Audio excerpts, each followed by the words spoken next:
This video is different from the ones that I normally make.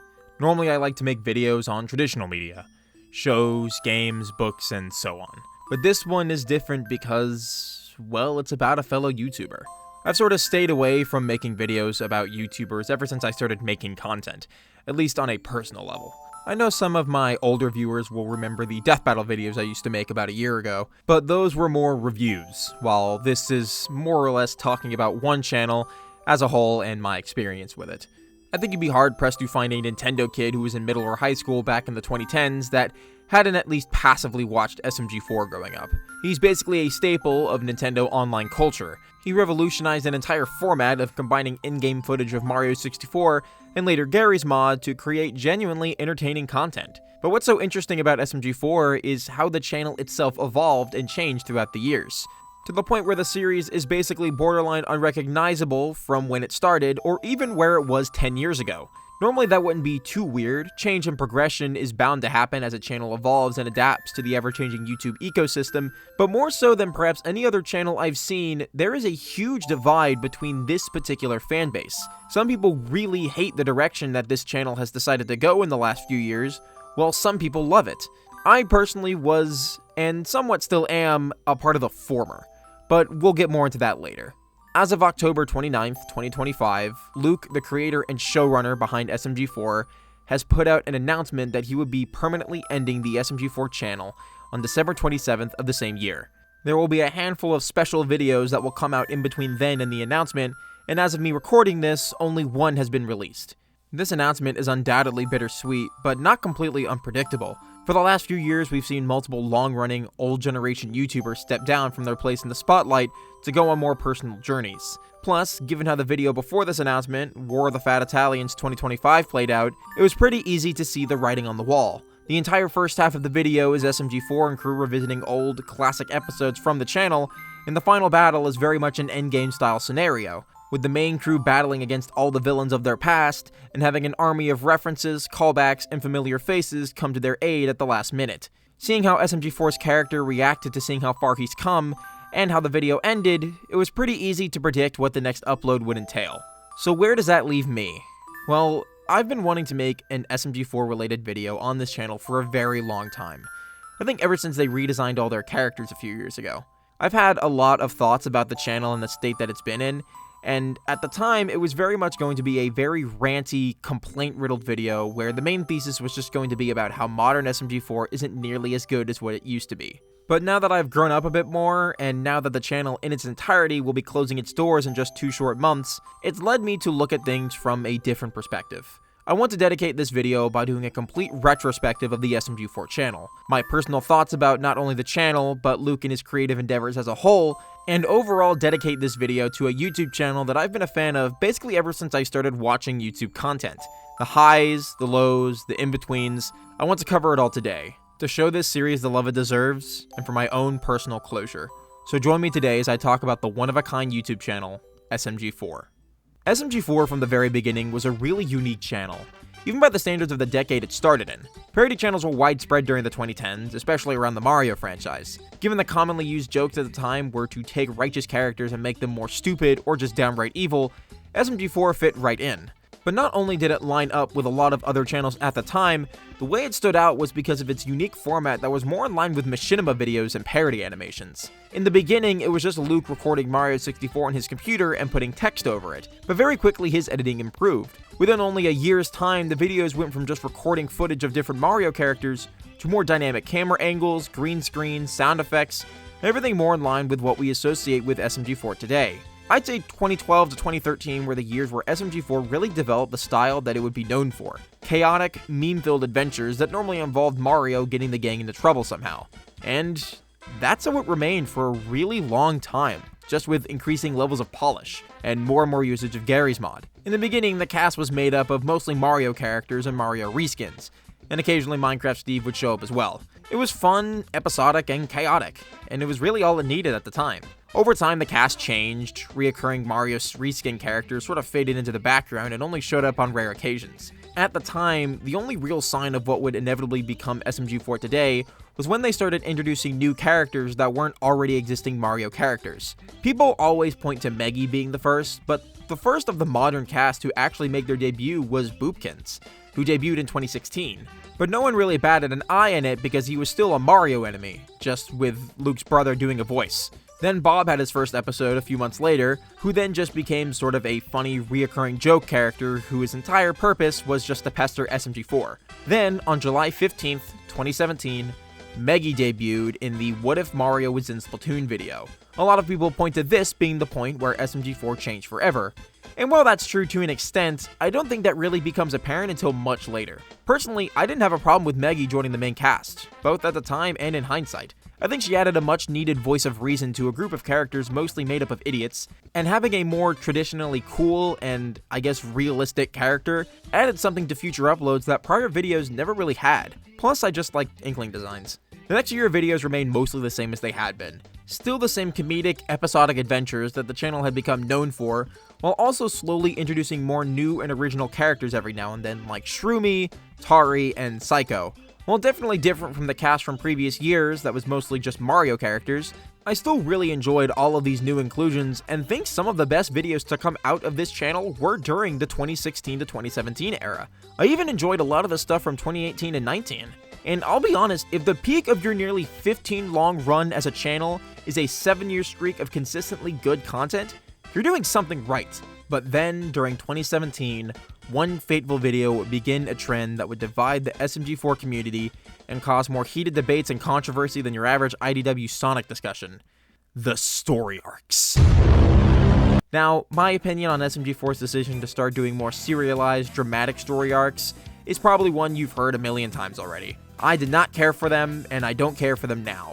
I personally didn't mind the first two arcs with Waluigi and the Rapper Bob stuff, because they were still inherently silly and based themselves off of memes that were just popular at the time. And in some cases, the anime arc had some of that too, but there was just something about the anime arc that just implied that this channel was going to be going in some sort of different direction, but I can't really put my finger on what specifically. It was this moment right here. Love it or hate it, this was the moment where SMG4 changed forever. The decision to start doing more dramatic storytelling and also start killing off characters. This was a really bold move on behalf of Luke and his team, since the SMG formula up to this point was basically perfect. The simple nature of the episodic formula that defined the first half of this channel was basically set for the next century if you wanted to write it out forever. Furthermore, making such a drastic change from an established formula to take the channel in a completely new direction can sometimes ruin a channel. A lot of your audience might leave, and it can be hard to build up that traction again.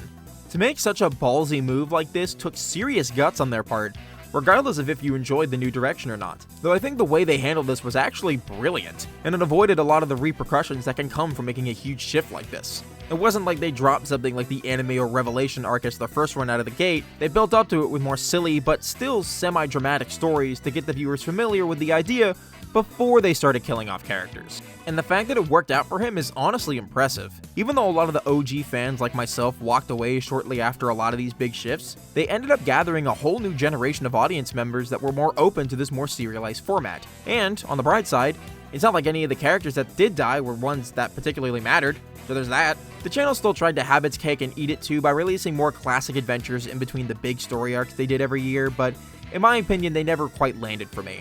Not only did I find them not as funny, but they always felt almost like filler. Easy videos to put out every week while they worked on the next big story in the background. Not to say that all the videos post-anime arc are completely unfunny. There's still some videos and jokes here and there that get a laugh out of me, but the charm was sort of lost. And that's not even mentioning the slow spread of every major character being redesigned throughout the course of a few years. At first, it was just Meggy, which while people were upset about this decision, Meggy by all accounts was still a very new character. By the time the anime arc rolled around, she was only a few years old at that point, so there wasn't as much of an emotional connection between her and the audience yet.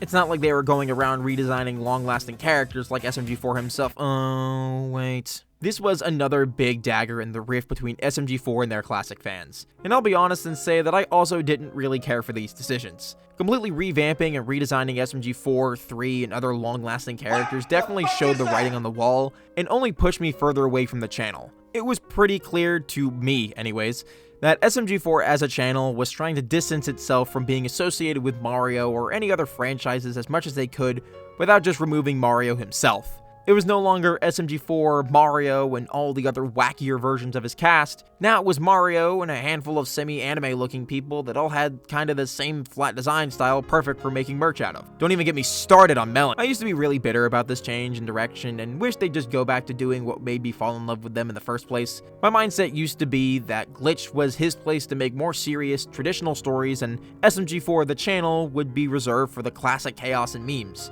And the fact that one was bleeding out into the other, I thought was really annoying. But in hindsight, I don't really think that's fair to Luke to demand that of him. For one, it's his channel at the end of the day, he can do whatever he wants with it, and it's not like he was doing it because he hated his past videos and wanted to start over. I don't think he'd be ending the channel the way he is if he didn't like the old stuff that he made. I think he just wanted to try new things. He's a creator at the end of the day, a storyteller. A lot of creators, when they're young, start out with making fun, inconsequential things that don't have much meaning behind the surface level. But as they grow up, they want to start making something new, something that can leave more of an impact. To quote the late, great Monty Ohm, the goal isn't to live on forever, it's to create something that does. It's unreasonable for us as former fans to demand Luke to keep creating the same thing forever, because I'll be honest, if he did, I feel like we'd be at the same place we are now, complaining about how soulless modern SMG4 is and how the old videos are much better. I'd rather him continue the series in a way that makes him feel creatively fulfilled, rather than him continuing to pump out the same thing he did a decade ago until the end of time.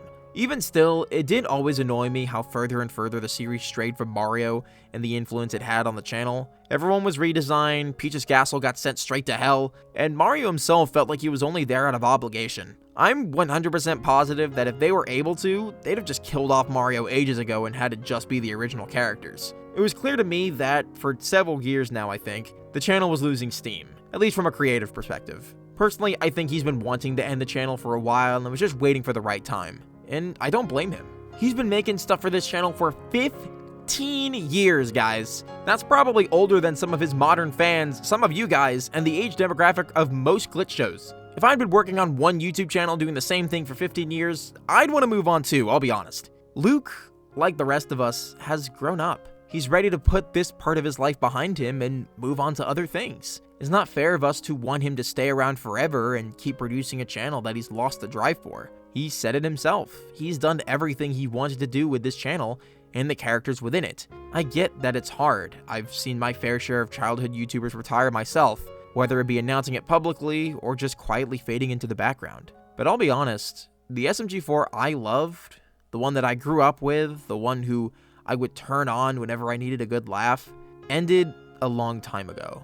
I don't mean that for that to be cynical or depressing, it's just how it is. The channel changed into something nearly unrecognizable, and something I personally wasn't engaged with anymore. And I think I've already made my peace with that. While I'm sure the last few videos are going to be very heartfelt and emotional, and come December 27th I'll probably cry like a toddler when the final episode airs, I've already made my peace and moved on. And I want Luke to be able to do that too. Even though none of the current glitch shows are really my thing, maybe someday they'll come out with a show that I like. Going on a small tangent, it's honestly astonishing that Glitch even exists at all. The fact that Luke and his team were able to create what's basically a private TV network right here on YouTube is nothing short of astonishing. Even though I don't care for any of their shows, the fact that he was not able to take off with this thing, but soar higher than I think anyone was expecting, is something to commend. YouTubers leaving are never easy. For me, it's similar to when your favorite TV show ends, but somehow it hits harder because it's not just a show that's leaving, it's a specific face that you've come to recognize and love. In a world that's ever-changing, confusing, and scary, one thing we always look to find comfort in is the unchanging consistency of being able to look forward to a new upload from one of our favorite creators, until eventually that changes too. It's scary and it's sad. We want things to stay the same, to be unchanging for the rest of time, because we find comfort in the familiar. We don't want the final episode of our favorite show to air, to turn the final page on our favorite book series, to finish the final level of our favorite game, or our favorite content creator to post their last video. Endings are sad, but they can sometimes be beautiful. Nothing lasts forever, and there's something special about that fact, because then we can look back on it once it's all done and reminisce on all the good times we had. The memories made, the laughs shared, the tears shed. It's hard to accept change. Believe me, I know that better than anyone. But it's part of life. Sometimes those changes are for the worst, and sometimes they're for the best. And in this case, I think it's for the best. So I'll just leave it at this. Thank you, SMG4. Thank you for your dedication to this community for nearly 15 years. You were a constant and reliable source of laughter for me for so many years, and you still are to this day. You created something incredibly special here on this platform. Whether it be mindless chaos and memes, or dramatic and heartbreaking stories, you were able to do it all and still succeed. Thank you for the laughs, the tears, the memes, and everything else in between. I wish you the best of luck on your future endeavors, and I'm excited to see what you do next. Thank you, SMG4, for everything, and thank you all for watching.